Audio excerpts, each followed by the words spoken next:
Hello everyone, എല്ലാവർക്കും pathways അക്കാദമിയുടെ daily news അനാലിസിലേക്ക് സ്വാഗതം.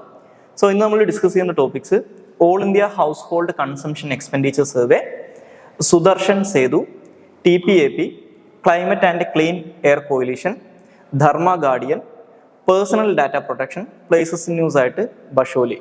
അപ്പോൾ അതിൽ ആദ്യം ഡിസ്കസ് ചെയ്യാൻ പോകുന്നത് all India household consumption expenditure സർവേയെ കുറിച്ചാണ്. ഈ all India household consumption expenditure സർവേയെ കുറിച്ച് ഇപ്പോൾ നമ്മൾ ഡിസ്കസ് ചെയ്യുന്നതിൻ്റെ കോണ്ടെക്സ്റ്റ് എന്ന് പറയുന്നത്, ഇന്നലത്തെ ഇന്ത്യൻ എക്സ്പ്രസിന്റെ പേജ് 1 ഇതിനെക്കുറിച്ചിട്ടുള്ളൊരു റിപ്പോർട്ട് അവർ പബ്ലിഷ് ചെയ്തിട്ടുണ്ട്. അപ്പോൾ ആ ഒരു കോണ്ടെക്സ്റ്റിലാണ് ഇതിനെക്കുറിച്ച് ഡിസ്കസ് ചെയ്യുന്നത്. ഈ all India household consumption expenditure survey എന്ന് പറയുന്നത് ഇന്ത്യയിലെ, ഈ പേര് സൂചിപ്പിക്കുന്നത് പോലെ തന്നെ, ഇന്ത്യയിലെ ഹൗസ് ഹോൾഡുകളുടെ ഗുഡ്സ് ആൻഡ് സർവീസസിലുള്ള സാധനങ്ങളിലും സേവനങ്ങളിലുള്ള അവരുടെ കൺസംഷനുമായിട്ട് ബന്ധപ്പെട്ടിട്ടുള്ള വിവരങ്ങൾ കളക്ട് ചെയ്യുന്നതിന് വേണ്ടിയിട്ട് നടത്തുന്ന ഒരു സർവേ ആണ്. ഈ സർവേ കണ്ടക്ട് ചെയ്യുന്നത് നാഷണൽ സാമ്പിൾ സർവേ ഓഫീസ് അല്ലെങ്കിൽ NSSO ആണെന്ന് മനസ്സിലാക്കുക. അപ്പോൾ നേരത്തെ സൂചിപ്പിച്ചതുപോലെ തന്നെ ഇതിനകത്ത് അവർ ബേസിക്കലി ഈ സർവേക്കകത്ത് കളക്ട് ചെയ്യുന്നത് കൺസംഷൻ ഓഫ് അല്ലെങ്കിൽ കൺസംഷൻ എക്സ്പെൻഡിച്ചർ ആണ്. ഇപ്പോൾ ഈ പറയുന്ന ഗുഡ്സ് ആൻഡ് സർവീസസിന്റെ കൺസംഷൻ എക്സ്പെൻഡിച്ചർ ആണ്. അപ്പോൾ ഇത് സാധാരണഗതിയിൽ കണ്ടക്ട് ചെയ്യാറുള്ളത് ഒരു വർഷത്തിലെ കൺസംഷൻ എക്സ്പെൻഡിച്ചറുമായിട്ട് ബന്ധപ്പെട്ടുള്ള ഇയർലി ബേസിസിലാണ് ഇതിന്റെ സർവേസ് കണ്ടക്ട് ചെയ്യാറുള്ളത്. അപ്പോൾ ഇന്ത്യയിലെ എല്ലാ പ്രദേശങ്ങളും ഈ സർവേയുടെ കീഴിൽ സാധാരണഗതിയിൽ കവർ ചെയ്യാറുണ്ട്. അതിനകത്ത് ഒരേ ഒരു എക്സെപ്ഷൻ എന്ന് പറയുന്നത് ആൻഡമാൻ നിക്കോബാർസിലുള്ള ഇനാക്സസിബിൾ ആയിട്ടുള്ള ചില വില്ലേജസ് ഉണ്ട്. അതൊഴികെ ഇന്ത്യയിലുള്ള ബാക്കിയുള്ള എല്ലാ പ്രദേശങ്ങളിലും ഈ ഒരു സർവേ കണ്ടക്ട് ചെയ്യാറുണ്ടെന്ന് അറിഞ്ഞിരിക്കുക. ഇനി ഈ പറയുന്ന 2024 പോന്നിട്ടുള്ള ഈ ഒരു സർവേ റിപ്പോർട്ടിനകത്ത് പറയുന്ന പ്രധാനപ്പെട്ട ഫൈൻഡിങ്സ് ആയിട്ട് പറയുന്നത്, ഒന്ന്, നമ്മുടെ ഇന്ത്യയിൽ കഴിഞ്ഞൊരു 11 വർഷത്തിനകത്ത് വലിയ രീതിയിലുള്ള ഒരു സ്പെൻഡിങ് പാറ്റേൺ ഷിഫ്റ്റ് നടന്നിട്ടുണ്ടെന്നാണ് പറയുന്നത്. അപ്പോൾ അതിനകത്ത് ഇവർ പ്രധാനമായിട്ടും കണ്ടെത്തിയിട്ടുള്ള ഒരു കാര്യം എന്ന് പറയുന്നത് റൂറൽ കൺസംഷൻ, അതായത് ഗ്രാമീണ മേഖലകളിലുള്ള ഉപഭോഗവുമായിട്ട് ബന്ധപ്പെട്ട് വരുന്ന ചെലവുകൾ എന്ന് പറയുന്നത് അർബൻ ഏരിയാസുമായിട്ട് കമ്പയർ ചെയ്യുന്ന സമയത്ത്, നഗരപ്രദേശങ്ങളുമായിട്ട് കമ്പയർ ചെയ്യുന്ന സമയത്ത് വലിയ രീതിയിൽ കൂടിയിട്ടുണ്ടെന്നാണ് പറയുന്നത്. അപ്പോൾ അതുകൊണ്ട് തന്നെ ഈ റൂറൽ അർബൻ സ്പെൻഡിങ്ങിനകത്ത് സാധാരണഗതിയിൽ വലിയൊരു ഗ്യാപ്പ് വരാറുണ്ട്. കാരണം നമ്മൾ അർബൻ ഏരിയ എന്ന് പറയുന്നത് കുറച്ചും കൂടി ആളുകൾക്ക് വരുമാനം കൂടുതലായിരിക്കും, കുറച്ചും കൂടി അഫ്ലുവൻ്റ് ആയിരിക്കും, അതുകൊണ്ട് തന്നെ അവരുടെ കൺസംഷൻ പവറും കൂടുതലായിരിക്കും. റൂറൽ ഏരിയയിൽ ഇത് കുറവായിരിക്കും. പക്ഷെ ആ ഒരു ഗ്യാപ്പ് ഈ കഴിഞ്ഞ 11 വർഷത്തിനകത്ത് വലിയ രീതിയിൽ കുറഞ്ഞിട്ടുണ്ടെന്നാണ് പറയുന്നത്. അതുപോലെ തന്നെ ഫുഡ് ഐറ്റംസിനകത്തുള്ള എക്സ്പെൻഡിച്ചറിന്റെ ഷെയർ കുറയാൻ തുടങ്ങിയിട്ടുള്ളതായിട്ട് പറയുന്നുണ്ട്. അതായത് ഇപ്പോൾ നമ്മൾ ഒരു 100 രൂപ വരുമാനം ഉണ്ടെങ്കിൽ പണ്ട് കാലത്ത് അതിനകത്തൊരു 80 രൂപ ഈ ഫുഡിന് വേണ്ടിയിട്ടായിരിക്കും ചിലവാക്കുന്നതെങ്കിൽ, ഇപ്പോൾ ആളുകളുടെ വരുമാനം കൂടാൻ തുടങ്ങുന്ന സമയത്ത് എന്ത് ചെയ്യും, ഈ ഫുഡിന്റെ മുകളിലുള്ള എക്സ്പെൻഡിച്ചർ ഒരു പരിധി വരെയൊക്കെ കോൺസ്റ്റന്റ് ആയിട്ട് നിൽക്കും. നമ്മൾ മറ്റുള്ള കാര്യങ്ങളിലേക്ക് കൂടുതൽ പണം ചിലവാക്കാൻ തുടങ്ങും. അപ്പോൾ അങ്ങനെ വരുന്ന സമയത്ത് ആസ് എ ഹോൾ നമ്മൾ ഈ പറയുന്ന ഒരു ടോട്ടൽ ഒരു ഹൗസ് ഹോൾഡ് എക്സ്പെൻഡിച്ചറിനകത്ത് ഫുഡിന്റെ പേരിലുള്ള എക്സ്പെൻഡിച്ചർ കുറയാൻ തുടങ്ങും, പെർസെൻറ്റേജ് വൈസ് കുറയാൻ തുടങ്ങും.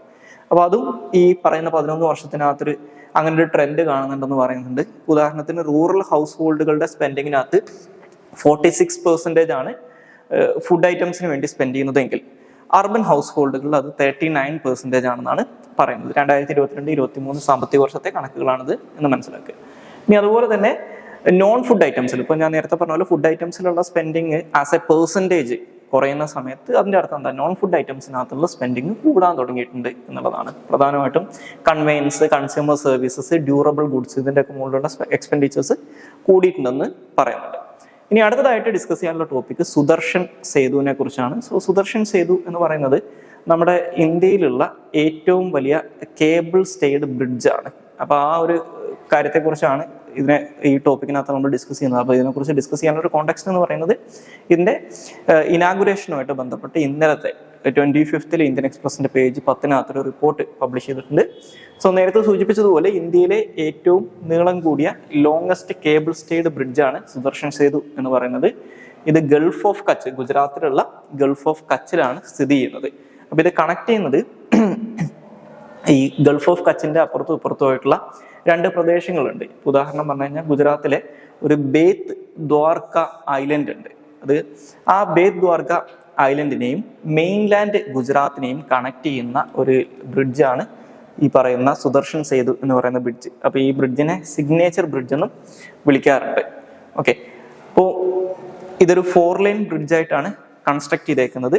യൂണിയൻ ഗവൺമെന്റ് ആണ് ഇതിനെ കംപ്ലീറ്റ്ലി ഫണ്ട് ചെയ്തിട്ടുള്ളതെന്നും അറിഞ്ഞിരിക്കുക. ജസ്റ്റ് ഒരു പ്രിലിംസ് പോയിന്റ് ഓഫ് വ്യൂ എന്താണ് സുദർശൻ സേതു ബ്രിഡ്ജ് എന്ന് പറയുന്നത്, അതിന്റെ പ്രത്യേകത എന്താണ്, അത് എവിടെയാണ് ലൊക്കേറ്റ് ചെയ്തിട്ടുള്ളത്, ഏതൊക്കെ പ്രദേശങ്ങളിലാണ് കണക്ട് ചെയ്യുന്നതെന്ന് ഒന്ന് അറിഞ്ഞിരുന്നാൽ മതി.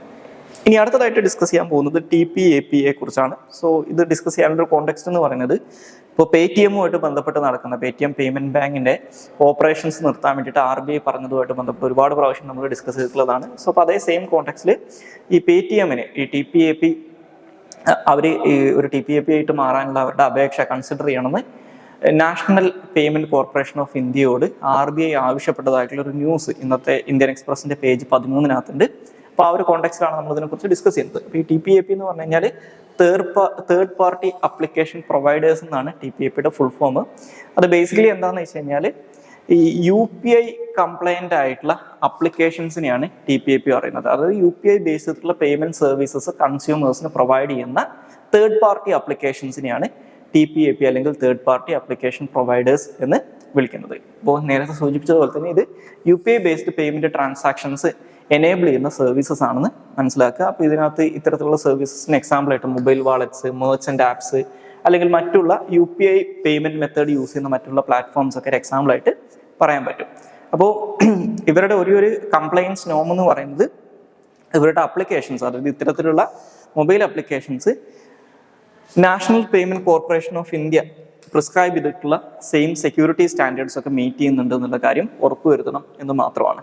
സോ ഈ പറയുന്ന പേടിഎം പേയ്മെന്റ് ബാങ്കിന്റെ ഈ പറയുന്ന മാർച്ച് 15 ഒക്കെ ആകുമ്പോഴേക്കും അത് അവസാനിക്കുന്നതോട് കൂടിയിട്ട് അവർ ഇത്തരത്തിലുള്ള TPAP ആയിട്ട് മാറുന്നതിന് വേണ്ടിയിട്ടുള്ള ശ്രമങ്ങൾ നടത്തിക്കൊണ്ടിരിക്കുന്നുണ്ട്. ഇപ്പം നിലവിൽ ഇന്ത്യയിൽ ഏകദേശം 22ഓളം NPCI അപ്രൂവ്ഡ് ആയിട്ടുള്ള തേർഡ് പാർട്ടി യൂണിഫൈഡ് പേയ്മെന്റ് ഇന്റർഫേസുകൾ ഉണ്ടെന്നാണ് പറയുന്നത്. ഇപ്പോൾ ആമസോൺ പേ, ഗൂഗിൾ പേ, ഫോൺ പേ, വാട്സപ്പിനകത്തുള്ള പേയ്മെന്റ്, ഇതൊക്കെ അതിനുള്ള എക്സാമ്പിൾസ് ആയിട്ട് എടുക്കാൻ പറ്റും. അപ്പോൾ ഈ TPAP അപ്രൂവൽ NPCI ആണ് കൊടുക്കുന്നത്. അപ്പോൾ പേടിഎമ്മിന് UPI ബേസ്ഡ് പേയ്മെന്റ് സർവീസസ് ഇനിയും കണ്ടിന്യൂസ് ആയിട്ട് പ്രൊവൈഡ് ചെയ്യണമെങ്കിൽ ഈ TPAP ആയിട്ട് മാറാതെ വേറെ മാർഗ്ഗമില്ലെന്നാണ് പറയുന്നത്. ഇതിന്റെ അപ്രൂവൽ കിട്ടിയിട്ടില്ല, അത് പറ്റില്ല എന്നാണ് പറയുന്നത്. ഇനി അടുത്തതായിട്ട് ഡിസ്കസ് ചെയ്യാനുള്ള topic climate and clean air coalition ആണ്.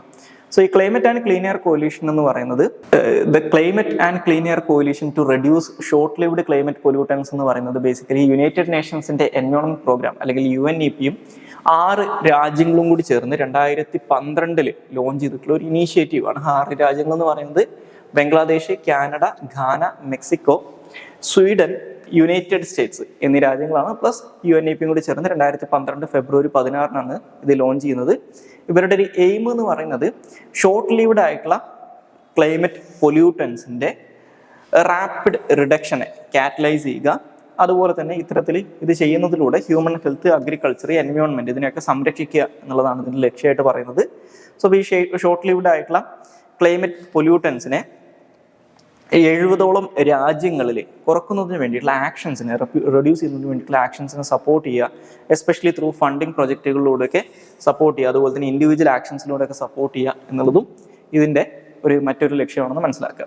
ഇനി അടുത്തതായിട്ട് ഡിസ്കസ് ചെയ്യാനുള്ള ടോപ്പിക് ധർമ്മ ഗാർഡിയൻ ആണ്. ധർമ്മ ഗാർഡിയൻ എന്ന് പറയുന്നത് ഇന്ത്യക്കും ജപ്പാനും ഇടയിൽ നടക്കുന്ന ഒരു ജോയിന്റ് മിലിറ്ററി എക്സസൈസ് ആണ്. അപ്പോൾ ഇത് ഇന്ത്യയുടെയും ജപ്പാന്റെയും ലാൻഡ് ഫോഴ്സസിന്റെ ഇടയിൽ, അതായത് ഇന്ത്യൻ ആർമിക്കും ജപ്പാന്റെ ജാപ്പനീസ് സെൽഫ് ഡിഫൻസ് ഫോഴ്സസിനകത്തുള്ള അവരുടെ ആർമിക്കും ഇടയിൽ നടക്കുന്ന ഒരു ജോയിന്റ് മിലിറ്ററി എക്സസൈസ് ആണ്. ഇത് 2018 തൊട്ടാണ് ആരംഭിക്കാൻ തുടങ്ങിയിട്ടുള്ളത്. ഇതൊരു ആനുവൽ ട്രെയിനിങ് എക്സസൈസ് ആണെന്ന് മനസ്സിലാക്കുക.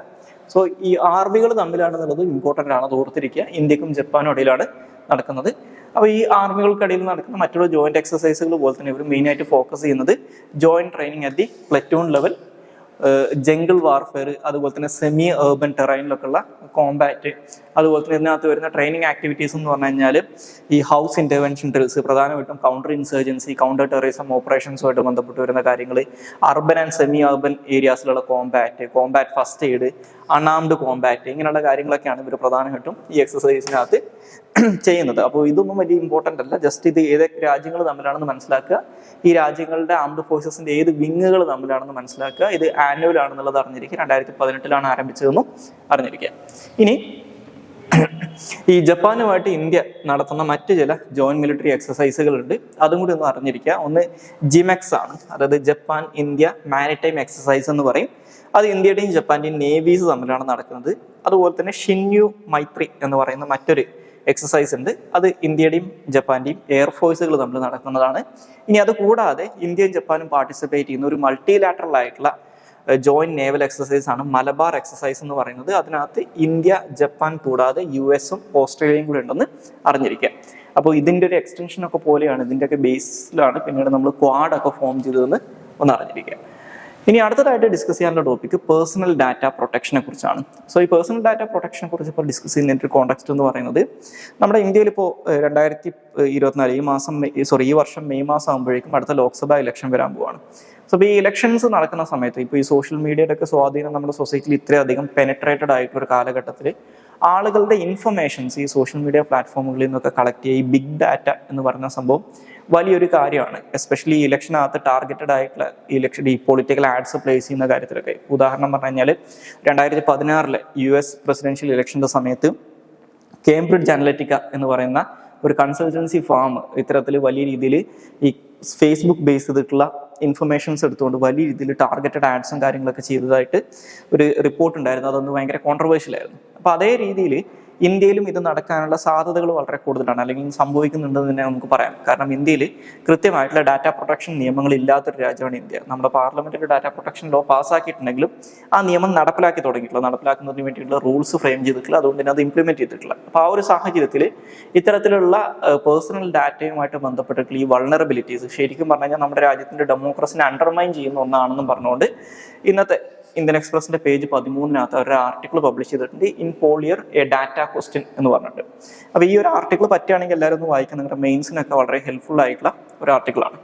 അപ്പോൾ ഇന്ത്യയിൽ ഈ പേഴ്സണൽ ഡാറ്റയുമായിട്ട് ബന്ധപ്പെട്ടിട്ടുള്ള പ്രധാനപ്പെട്ട ചാലഞ്ചസ് ആയിട്ട് പറയുന്ന കാര്യങ്ങൾ നമ്മളൊരു ഇലക്ഷന്റെ കോണ്ടെക്സ്റ്റിലാണ് പറയുന്നത്. അപ്പോൾ അത് നോക്കിക്കഴിഞ്ഞാൽ ഒന്ന് മൈക്രോ ടാർഗറ്റിംഗ് ഇൻ ഇലക്ഷൻസ് ആണ്. കാരണം നമ്മുടെ ഒരാളുടെ പൊളിറ്റിക്കൽ ലീനിങ്ങും കാര്യങ്ങളൊക്കെ കൃത്യമായിട്ട് ആളുകൾക്ക് അല്ലെങ്കിൽ ഈ പറയുന്ന ഇത്തരത്തിലുള്ള കൺസൾട്ടൻസി ഫേംസിന് ഈ ഡാറ്റയിലൂടെ കിട്ടുമെന്നാണ് പറയുന്നത്. ഇപ്പോൾ കേംബ്രിഡ്ജ് അനലിറ്റിക്ക ഒക്കെ പറയുന്നത് ഒരാളെ കുറിച്ച് ഏകദേശം 500ഓളം ഇൻഡിക്കേറ്റേഴ്സ് നമുക്ക് ഈ അവരുടെ ഈ സോഷ്യൽ മീഡിയ ആക്ടിവിറ്റീസിലൂടെ കണ്ടെത്താൻ പറ്റുമെന്നാണ് പറയുന്നത്. ഇപ്പോൾ അവർ ഇഷ്ടപ്പെടുന്ന കാര്യങ്ങൾ എന്താണ്, ഇഷ്ടപ്പെടാത്ത കാര്യങ്ങൾ എന്താണ്, അവർ ഏത് തരം പൊളിറ്റിക്കൽ ലീനിങ് ഉള്ള ആൾക്കാരാണ്, അതായത് കൺസർവേറ്റീവ് ആണോ, ലിബറൽ ആണോ, ഒരു സെൻട്രിസ്റ്റ് ആയിട്ടുള്ള ആൾക്കാരാണോ, ഇങ്ങനെയുള്ള കാര്യങ്ങളൊക്കെ കിട്ടും. അപ്പോൾ അതുകൊണ്ട് തന്നെ അവരെ ടാർഗറ്റ് ചെയ്യാൻ പറ്റും. ഒരു ഇൻഡിവിജ്വലിന്റെ ഇഷ്ടാനിഷ്ടങ്ങൾ മനസ്സിലാക്കി കഴിഞ്ഞാൽ അവരെ ഏത് തരം ആഡ് പ്ലേസ് ചെയ്ത് കഴിഞ്ഞാൽ അവരെ ടാർഗറ്റ് ചെയ്യാൻ പറ്റും, അവരെ കൂടെ നിർത്താൻ പറ്റുന്ന പൊളിറ്റിക്കൽ പാർട്ടീസിന് മനസ്സിലാക്കാൻ പറ്റും. അപ്പോൾ ഇത് മൈക്രോ ടാർഗറ്റിംഗ് നടത്തും.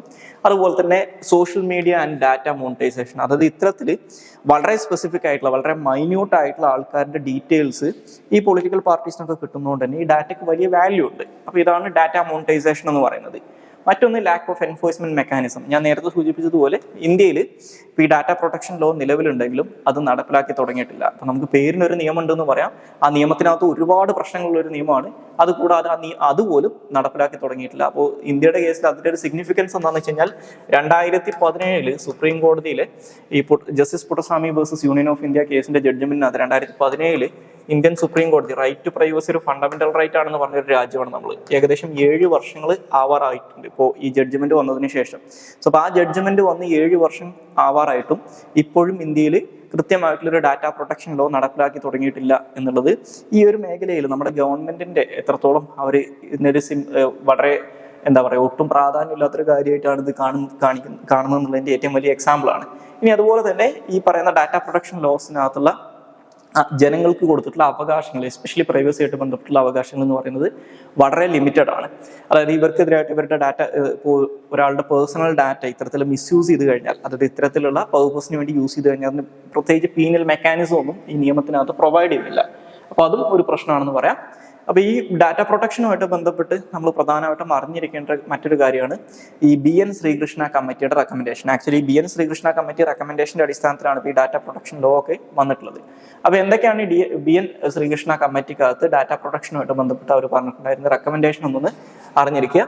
ഒന്നാമത്തെ റെക്കമെൻഡേഷൻ എന്ന് പറയുന്നത്, പ്രധാനപ്പെട്ട റെക്കമെൻഡേഷൻസ് മാത്രമാണ് നമ്മൾ ഡിസ്കസ് ചെയ്യുന്നത്. ഒന്ന്, ഡാറ്റ പ്രൊട്ടക്ഷൻ അതോറിറ്റി അല്ലെങ്കിൽ DPA എന്ന് പറയുന്ന ഒരു അതോറിറ്റിനെ എസ്റ്റാബ്ലിഷ് ചെയ്യണം എന്നുള്ളതാണ്. സോ ഈ ഡാറ്റ പ്രൊട്ടക്ഷൻ അതോറിറ്റി എന്ന് പറയുന്നത് ഒരു ഇൻഡിപെൻഡന്റ് ആയിട്ടുള്ള ബോഡി ആയിരിക്കണം എന്ന് പറയുന്നുണ്ട്. ഇവരുടെ പേർപ്പസ് എന്ന് പറയുന്നത് ഇന്ത്യയിലെ ഡാറ്റ പ്രൊട്ടക്ഷൻ എക്കോസിസ്റ്റത്തിനെ റെഗുലേറ്റ് ചെയ്യുക, അതുപോലെ തന്നെ ഈ ഡാറ്റ പ്രൊട്ടക്ഷനായിട്ട് ബന്ധപ്പെട്ട് അല്ലെങ്കിൽ ഡാറ്റ പ്രൈവസിയായിട്ട് ബന്ധപ്പെട്ട് ഇൻഡിവിജ്വൽ റൈറ്റ്സിനെ സേഫ് ഗാർഡ് ചെയ്യുക എന്നുള്ളതാണ്. രണ്ടാമതായിട്ട് പറയുന്നത് കാറ്റഗറൈസേഷൻ ഓഫ് ഡാറ്റയാണ്. അതായത് പേഴ്സണൽ ഡാറ്റനെ 3 കാറ്റഗറീസ് ആയിട്ട് ക്ലാസിഫൈ ചെയ്യണം എന്ന് ഇവരുടെ റെക്കമെൻഡേഷനകത്ത് പറയുന്നുണ്ട്. ഒന്ന് personal data, 2 sensitive personal data, 3 critically personal sensitive data. അപ്പോൾ സ്വാഭാവികമായിട്ടും ഈ ഡാറ്റ കാറ്റഗറി മാറും തോറും ഇതിന് കിട്ടുന്ന പ്രൊട്ടക്ഷനും കൂടണം എന്നാണ് പറയുന്നത്. അതായത് പേഴ്സണൽ ഡാറ്റയ്ക്ക് കിട്ടുന്നതിനെക്കാട്ടിലും കൂടുതൽ പ്രൊട്ടക്ഷൻ സെൻസിറ്റീവ് പേഴ്സണൽ ഡാറ്റയ്ക്ക് ഉണ്ടാവും. അതിനെക്കാട്ടും ഏറ്റവും highest level of data protection critical personal ഡാറ്റയ്ക്ക് കൊടുക്കണം എന്ന് പറയുന്നുണ്ട്. ഇനി അതുപോലെ തന്നെ ഒരു കൺസെന്റ് ഫ്രെയിം വർക്കിനെ കുറിച്ച് പറയുന്നുണ്ട്. അതായത് കൺസെന്റ് ഫ്രെയിം വർക്ക് എന്ന് പറയുന്നത് ഈ ആളുകളുടെ ഇൻഡിവിജ്വൽസിന്റെ ഡാറ്റ കളക്ട് ചെയ്യുന്ന സമയത്ത്, അത് പ്രോസസ്സ് ചെയ്യുന്ന സമയത്ത് അവരുടെ ഭാഗത്തു നിന്ന് കിട്ടുന്ന കൺസെന്റ് എന്ന് പറയുന്നത് ഇൻഫോംഡ് ആയിട്ടുള്ള, സ്പെസിഫൈക്ക് ആയിട്ടുള്ള, വെരിഫയബിൾ ആയിട്ടുള്ള കൺസെന്റ് ആയിരിക്കണം എന്ന് പറയുന്നത്. ഇപ്പൊ നമ്മളൊക്കെ ഓൺലൈൻ സർവീസസ് യൂസ് ചെയ്യുന്ന സമയത്ത് അവരുടെ ഒരു ടേംസ് ആൻഡ് കണ്ടീഷൻസിന്റെ വിൻഡോ ഓപ്പൺ അപ്പ് ചെയ്ത് ഇത് വന്നുകൊണ്ട് ഡു യു എഗ്രി എന്നുള്ളൊരു ചോദ്യം വരുന്നുണ്ടാവും. അപ്പോൾ നമ്മളെല്ലാവരും അത് കണ്ണും പൂട്ടി എഗ്രി കൊടുക്കുന്നുണ്ടാവും. പക്ഷെ അതിനകത്ത് ആരെങ്കിലും അത് വായിക്കാനിരുന്നാൽ പോലും നമുക്ക് മനസ്സിലാക്കാൻ പറ്റാത്ത വളരെ ടെക്നിക്കൽ ആയിട്ടുള്ള ലാംഗ്വേജസിലായിരിക്കും ഇവർ ഈ ടേംസ് ആൻഡ് കണ്ടീഷൻസ് എഴുതി വെച്ചേക്കുക. അപ്പോൾ അതിന് പകരം അതായത് നമ്മൾ ഇൻഫോംഡ് ആയിട്ടുള്ള, വളരെ സ്പെസിഫിക് ആയിട്ടുള്ള, വെരിഫയബിൾ ആയിട്ടുള്ള കൺസെന്റ് ആയിരിക്കണം കൊടുക്കേണ്ടത് എന്ന് പറയുന്നുണ്ട്. അതുപോലെ തന്നെ ഡാറ്റ മിനിമൈസേഷനെ കുറിച്ച് പറയുന്നുണ്ട്. അതായത് ഏറ്റവും അധികം നെസസറി ആയിട്ടുള്ള, അതായത് അബ്സല്യൂട്ട് നെസസറി ആയിട്ടുള്ള ഡാറ്റ മാത്രമേ ഈ ഒരു പേർപ്പസിന് വേണ്ടിയിട്ട് ആളുകളുടെ കയ്യിൽ നിന്ന് ഈ പറയുന്ന സോഷ്യൽ മീഡിയ പ്ലാറ്റ്ഫോംസ് ആണെങ്കിലും ഓൺലൈൻ പ്ലാറ്റ്ഫോംസ് ഒക്കെ ആണെങ്കിലും കളക്ട് ചെയ്യാൻ പറ്റൂ എന്ന് പറയുന്നുണ്ട്. അതായത് ഇത്തരത്തിൽ ഡാറ്റനെ വളരെയധികം മിനിമൈസ് ചെയ്യണമെന്നും അതുപോലെ തന്നെ അതിന്റെ സ്റ്റോറേജും മിനിമൈസ് ചെയ്യണം എന്നും പറയുന്നുണ്ട്. അതുപോലെ തന്നെ റൈറ്റ് ടു ബി ഫോർഗോട്ടൻ എന്ന് പറയുന്ന ഒരു സ്പെസിഫിക് റൈറ്റിനെ കുറിച്ചും ഇവരുടെ റെക്കമെൻഡേഷനകത്ത് പറയുന്നുണ്ട്. അതിപ്പോൾ ഇപ്പോൾ ഫേസ്ബുക്കൊക്കെ അല്ലെങ്കിൽ ഇൻസ്റ്റഗ്രാമൊക്കെ യൂസ് ചെയ്യുന്ന, സോഷ്യൽ മീഡിയ ഒക്കെ യൂസ് ചെയ്യുന്ന ആൾക്കാരാണെങ്കിൽ നമ്മളിപ്പോൾ അതിന് അക്കൗണ്ട് ഡിലീറ്റ് ചെയ്ത് കഴിഞ്ഞാലും നമ്മുടെ ഇൻഫർമേഷൻ അവരുടെ കയ്യിലുണ്ടാവും. അപ്പോൾ റൈറ്റ് ടു ബി ഫോർഗോട്ടൻ എന്ന് പറഞ്ഞു ഒരു ഇൻഡിവിജ്വലിന്റെ റിക്വസ്റ്റിനകത്ത് അയാളുടെ പേഴ്സണൽ ഡാറ്റ കംപ്ലീറ്റ്ലി ഇത്തരത്തിലുള്ള സർവീസ് പ്രൊവൈഡേഴ്സ് ഡിലീറ്റ് ചെയ്ത് കളയണം അല്ലെങ്കിൽ ഒഴിവാക്കണം എന്നാണ് റൈറ്റ് ടു ബി ഫോർഗോട്ടനകത്ത് അതുകൊണ്ട് ഉദ്ദേശിക്കുന്നത്. അതുപോലെ തന്നെ ഡാറ്റ ബ്രീച്ച് നോട്ടിഫിക്കേഷനെ കുറിച്ച് പറയുന്നുണ്ട്. അതായത് ഇത്തരത്തിൽ ഒരാളുടെ പേഴ്സണൽ ഡാറ്റ ബ്രീച്ച് ചെയ്ത് കഴിഞ്ഞാൽ ഈ ഇൻഡിവിജ്വലിനെയും അതുപോലെ തന്നെ ഡാറ്റ പ്രൊട്ടക്ഷൻ അതോറിറ്റിനെയും ഇതുമായിട്ട് ബന്ധപ്പെട്ട് മാൻഡേറ്ററിലി നോട്ടിഫൈ ചെയ്തിരിക്കണം എന്ന് പറയുന്നുണ്ട്. ക്രോസ് ബോർഡർ ഡാറ്റ ട്രാൻസ്ഫറിൻ്റെ ലിമിറ്റേഷൻ വെക്കുന്നുണ്ട്. അതായത് ഈ ഇന്ത്യയിൽ നിന്ന് കളക്ട് ചെയ്യുന്ന ഡാറ്റ അത് മറ്റുള്ള ജൂറിസ്ഡിക്ഷനിലേക്ക്, മറ്റുള്ള രാജ്യങ്ങളിലേക്കൊക്കെ ട്രാൻസ്ഫർ ചെയ്യുന്ന സമയത്ത് അതിന് അഡക്വേറ്റ് ആയിട്ടുള്ള സേഫ് ഗാർഡും ഡാറ്റ പ്രൊട്ടക്ഷനും കൊടുക്കണം. അപ്പോൾ അതിനെ കൃത്യമായിട്ട് റെഗുലേറ്റ് ചെയ്യണം എന്നും പറയുന്നുണ്ട്. അപ്പോൾ ഇത്തരത്തിൽ ഈ ഡാറ്റ പ്രൊട്ടക്ഷനുമായിട്ട് ബന്ധപ്പെട്ടിട്ടുള്ള വളരെ ഇമ്പോർട്ടൻ്റ് ആയിട്ടുള്ള ഒരുപാട് റെക്കമെൻഡേഷൻസ് ഈ ശ്രീകൃഷ്ണ കമ്മിറ്റി റിപ്പോർട്ടിനകത്തുണ്ടെന്ന് അറിഞ്ഞിരിക്കാം. ഇനി അവസാനമായിട്ട് ഡിസ്കസ് ചെയ്യാനുള്ള ടോപ്പിക് പ്ലേസസ് ഇൻ ന്യൂസ് ആണ്. അത് ബഷോലിയാണ്. സോ ഈ ബഷോലി എന്ന് പറയുന്നത് ജമ്മു ആൻഡ് കാശ്മീരും പഞ്ചാബും തമ്മിൽ അതിർത്തി പങ്കിടുന്ന ഒരു ഡിസ്ട്രിക്റ്റാണ്. ജമ്മു റീജിയനിലുള്ള ഏറ്റവും അവരുടെ സദേൺ മോസ്റ്റ് ഡിസ്ട്രിക്റ്റുകളിൽ ഒന്നാണ് കത്വ ഡിസ്ട്രിക്റ്റ് എന്ന് പറയുന്നത്. ഈ കത്വ ഡിസ്ട്രിക്റ്റിലുള്ള ഒരു പ്രദേശമാണ് ബഷോലി എന്ന് പറയുന്നത്. അപ്പോൾ ഇത് പണ്ട് അറിയപ്പെട്ടുകൊണ്ടിരുന്നത് വിശ്വാസ്തലി എന്നുള്ള പേരിലാണ്. അപ്പോൾ ഇത് നേരത്തെ പറഞ്ഞതുപോലെ ഈ കത്വ ഡിസ്ട്രിക്റ്റിനകത്ത് അവരുടെ ഡിസ്ട്രിക്ട് ക്യാപിറ്റൽ ആയിട്ടുള്ള കത്വ എന്ന് പറയുന്നൊരു ടൗൺ ഉണ്ട്. അതിൻ്റെ തൊട്ടടുത്തായിട്ടാണ് ഇത് ലൊക്കേറ്റ് ചെയ്തിട്ടുള്ളത്. Union territory of Jammu and കാശ്മീരിലാണ് ഇത് ലൊക്കേറ്റ് ചെയ്തിട്ടുള്ളത്. ഈ ഭാഗത്തൂടെ കടന്നു പോകുന്ന റിവർ രവിയുടെ റൈറ്റ് ബാങ്കിലായിട്ടാണ് ഈ പ്രദേശം ലൊക്കേറ്റ് ചെയ്തിട്ടുള്ളതെന്ന് അറിഞ്ഞിരിക്കുക.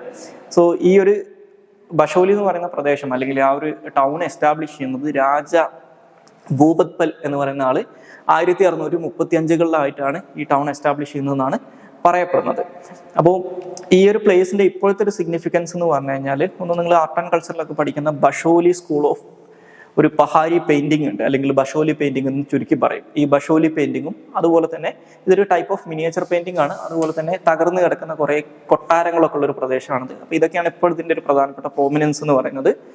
അതുപോലെ പണ്ട് കാലത്ത് ഈ മുഗൾ സിഖ് യുദ്ധങ്ങളുടെ ഭാഗമായിട്ട് നടന്നിട്ടുണ്ടായിരുന്ന ബാറ്റിൽ ഓഫ് ബസോലി നടക്കുന്നത് ഇവിടെ വെച്ചിട്ടാണ്. ഈ മുഗൾ സിഖ് വാറുകളിലെ വളരെ പ്രധാനപ്പെട്ട ഒരു യുദ്ധമാണിത്. ഇത് നടന്നിട്ടുള്ളതും ഈ ബസോലിയിൽ വെച്ചിട്ടാണെന്ന് അറിഞ്ഞിരിക്കുക. സോ ഇത്രയും കാര്യങ്ങളാണ് ഇന്നത്തെ ഡെയിലി ന്യൂസ് അനാലിസിനകത്ത് ഡിസ്കസ് ചെയ്യാനുള്ളത്. Thank you all.